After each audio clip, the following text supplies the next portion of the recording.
Hi everyone, this is Shivani and in today's video we'll be discussing about a short story named Chocolate written by Manju Kapoor. So let's get started.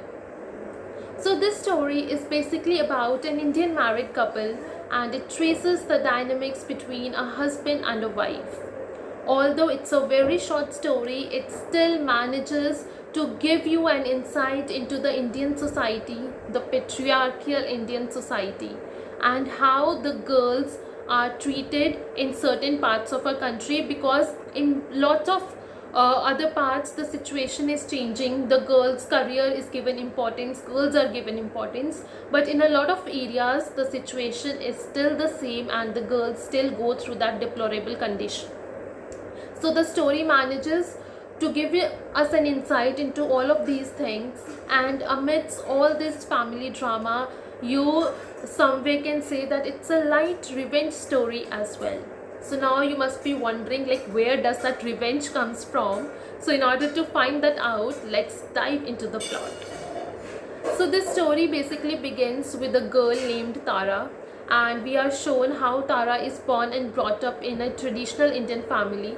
So she was sent to an all girls school, so she does not really have an experience on how to talk to boys or how to deal with them. So she has been living in a very protective and a conservative environment from the very beginning. Now her parents are not very serious about her studies, because eventually the bigger picture is that she has to get married one day and she would act as a housewife. So her studies does not really matter, and when she is in school she was sent to music and dance classes. Now some of you might be wondering, like, seriously, if it's that traditional family, they are sending their daughters for music and dance lessons? But yes, but the reason behind is somewhat similar to that of the British novels. Like if you read Pride and Prejudice by Jane Austen or some other related novels, you'll find out that music and dance was considered very important for a girl, because it was supposed to give them grace. So the reason is same here, because a girl has to act as a trophy wife and a source of entertainment for her husband. So she was sent to the music and dance lessons to be graceful. But she was not very good at it, because as later revealed in the story, her teachers were not really satisfied. They never praised her, and they always asked her to invest herself more, to practice harder. Then after school we come to her college life. In her college life she chooses the course English Honors. Yes guys, but the reasons were not really pleasant. It tells you about the misconceptions roaming about English Honors, and she says that it's a soft, no purpose subject, no purpose. So it not only tells you about the misconceptions regarding English, it also tells you the vision of Tara, why she is not interested in establishing her career out of her graduation degree. She is just doing as a sake of formality, because once again she has to get married and be a housewife. So she calls it a soft course, but as she reads on she realizes that it's not just about stories, it's about history and so many other things revolving around that stuff, and she finds it really hard. So she complains and she cries in front of her mother about how demanding her professors are, and her mother in turn consoles her that it's okay, you are going to get married one day. So this is how her life has been, and you would be surprised that her marriage gets fixed. And can you just imagine the date? She has to get married during the preparatory leaves of her final exams. And Tara does protest. She protests, she complains, she whines that how is she going to study. But then again, the match was very good, the family was very nice, and the dates were really auspicious. So the marriage could not be called off, it could not be postponed. You manage your studies how you would do it. So, but no, she eventually gets passed. After she returns from her honeymoon, she gets the result and she scores the third division, but nonetheless she's very happy and surprised that how did I get past. So you can imagine the psychology and what kind of a girl Tara is. A very homely kind of a girl. This is how she has been brought up. Now let's talk about her husband. So she is married to a man named Abhay, and he does not like or love his wife. We get to know this in the very beginning of the story when he taunts her that you are fat and you waddle.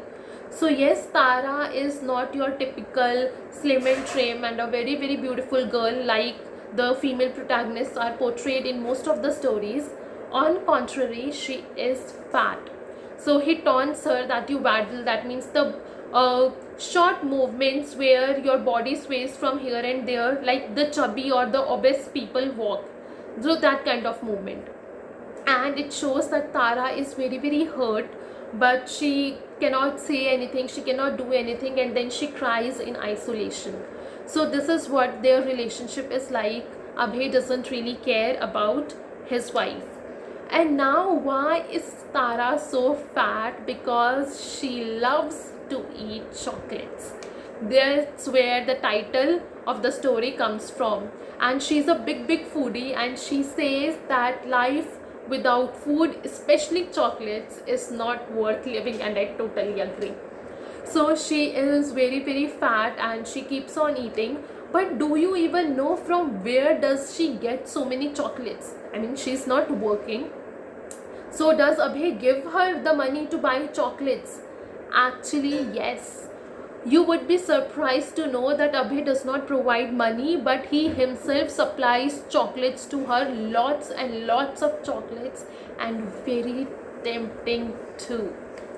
Now I know it's very confusing that he hates that she is fat, because of course the girls are supposed to be beautiful, slim and trim like it's portrayed in the movies, in the television shows. In fact, even if you look at the matrimonial advertisements, the requirement for a girl is to be that she should be beautiful and homely.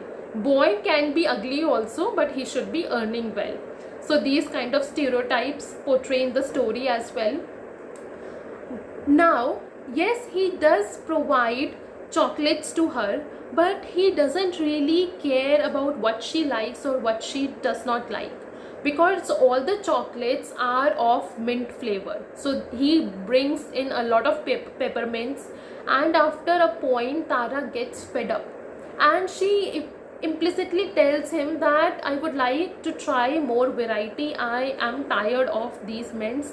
But he never takes notice, and he always says that he must be working in airport, and he always says that airport only have these kind of chocolates and I don't have so much time, so eat whatever you have. And Tara eats it. You might have seen a lot of movies like No Entry or some other movies. So eventually when the husband kind of fakes care for his wife, it's when he is involved in an extramarital affair. So he wants to keep his wife happy so that she does not suspect, but at the same time he's not really bothered whether she's happy or not. So, and because of the English honors course and because Tara was fond of reading, she gets this idea, it clicks in her head that her husband must be having an affair, and she spies on him and her suspicions are confirmed. And this acts as a turning point in her life. Sometimes it happens now, the life is going on and we are satisfied, not satisfied, but we are not doing anything. Then something serious happens, it pinches us here, it touches us, and it's when that our life takes a 360-degree turn. And this was the moment for Tara when she realizes that her husband was cheating upon her. So the chocolates she had been addicted to, that she thought the life was not worth living without, she suddenly starts to find those chocolates very repulsive. She kind of looks, she kind of sees Abhay's face in those chocolates because he was the supplier of all those chocolates. So she stops eating them altogether, and she does not feel like eating food also. Eventually she starts losing weight and she gets in shape, she gets fit, she gets healthy, and she feels so alive now, and she is like perfect. She is on the ladder of improving herself. So now she starts to think about all the creative ways in which she can get her husband back. And of course, the main, easiest, the traditional way is to feed your husband with all sorts of delicacies. So Tara joins a cookery class. She learns to prepare continental, Italian, Indian cuisines and so much more. And she surprisingly enjoys it because she discovers how creative this field can be, and she has the talent for cooking in her own. Because she can improvise, and even her teachers praises her, and it's written that it's the first time somebody has praised her. So you can see she gets really good on cooking. And Abhay, her husband, who had hardly eaten at home, now gets addicted to her cooking. He starts inviting his friends at home and he starts treating her, and slowly he starts on gaining the weight. So earlier it was Tara who used to waddle, but now it's Abhay who waddles. So see how the tables have turned around. In a way, Tara is taking her revenge. She has gone completely fit, but now she is making him fat. And she starts to dislike him. Now he seems like ugly to her, but she cannot rub it in his face. So she says that though you are waddling now, but I cannot tell it to you straightforward like you did to me in the beginning of the story.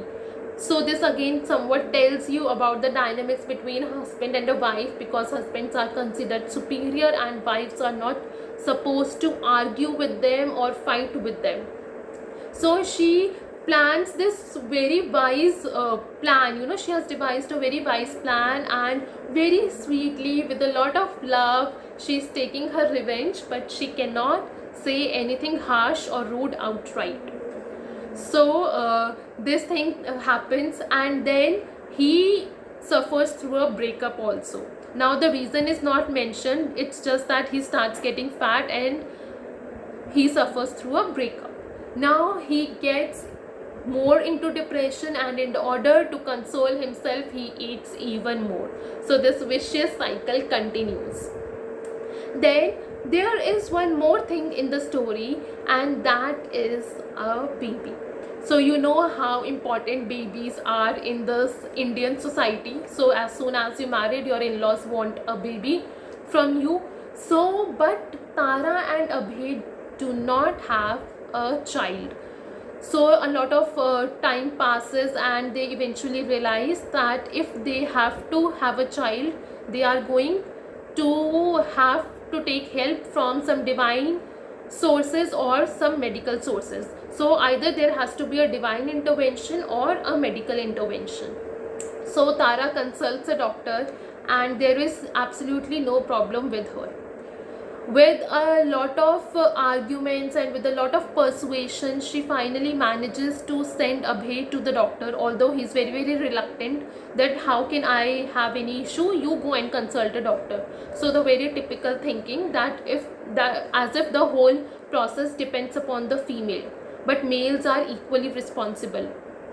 So what happens between Abhay and the doctor is not described, but when he comes back, he is very cross, he is very angry, and he straightforward says that the doctor is a fool, and you, Tara, my wife, you are not going to visit her again. So you can see there must have been some problem with Abhay, and his male ego has got hurt, he is not willing to accept it, and so the couple remains childless. But Tara has wanted to be a mother, and so because the husband was not ready to compromise, so she moves to the divine intervention. And now it's really idiotic, the reason, and then she crawls on her legs and her arms to Vaishno Devi. Like, just imagine, it's a huge distance that you need to cover, इतनी लंबी चढ़ाई है, and she crawls over there to beg for a child. When she does not get it, she does it at so many other sacred places, at so many other shrines. So she is like, she is getting mad, she is suffering so much, but no one realizes it. And Abhay is not ready to shed his male ego and take whatever treatment is required. Then she moves to superstitions and she starts wearing lots of rings and everything, but of course they do not get a baby. So after Tara realizes that Abhay has been cheating on her, she throws away all the rings, because obviously now so they cannot have a baby because Abhay is already having an affair with someone else. And here at this point, after she has taken her 50% revenge by making Abhay fat, by feeding him with lots and lots of food, she herself gets involved in an extramarital affair with Abhay's friend only. So you remember I told you that Abhay started to invite his friends at home. So there was one friend who was dropping hints to Tara, who was interested in her, and she starts an affair with him. And when she realizes that she is pregnant, she is conceiving a baby, she ends that affair with the friend, saying that Abhay suspects that we are having an affair. She lies and she ends it. And then she gives this good news to Abhay that it must have been because of your poor health. Earlier you were so thin, so we were not being able to conceive a child, but now since your health has improved, see, I am about to be a mother now. And obviously Abhay knows that he was infertile or whatever the problem was, and he also realizes that Tara has been having an extramarital affair, but the affair had been so brief that he does not find any clue, any evidence to blame it on her. So here she gets her final revenge, and she had also had an extramarital affair, and she gets everything that she desires, especially a child. And she is also blessed with a baby girl. And then she when she sings lullabies to her, she sings the stories of brave female warriors, and she is very determined that when I'll educate her, when she grows up, she will study to establish a career. So whatever has happened with her will not happen with her daughter, and she would be independent. So this was the story. I hope you enjoyed it, and if you have any doubts, any queries related to it, please drop them in the comments below. So we'll meet soon with the next story. Till then, bye everyone. Have a nice day.